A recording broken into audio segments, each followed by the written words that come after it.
GPA 5 এর হারটা দেখো, আমাদের 24 সালে জিপিএ 5 পাইলো 1,82,129 জন, আমাদের 25 সালে পাইলো 1,39,000।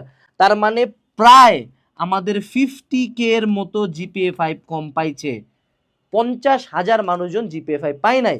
আরো একটু কথা বলি তোমাকে, প্রতি বছর এসএসসি পরীক্ষা দিচ্ছে কতজন? নিয়ার অ্যাবাউট আমাদের 10 থেকে 12 লক্ষ, তাই না? এর মধ্যে জিপিএ 5 পাইছে এবার মাত্র কতজন? মাত্র 1,39,000 মানুষজন মাত্র।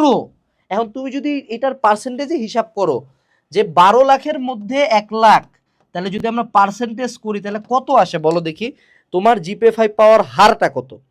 1/12 × 100, অর্থাৎ মাত্র 8% মানুষজন জিপিএ 5 পাচ্ছে। কত পার্সেন্ট? 8%। অর্থাৎ তোমার ক্লাসে যদি 100 জন পড়ে, তার মধ্যে মাত্র তোমরা 8 জন জিপিএ 5 পাবা। গোল্ডেনও যাইও নাই, টোটাল নাম্বারও আমি দেখতেছি না, আমি শুধু জিপিএ 5 ধরতেছি। 100 জনের মধ্যে 8 জন।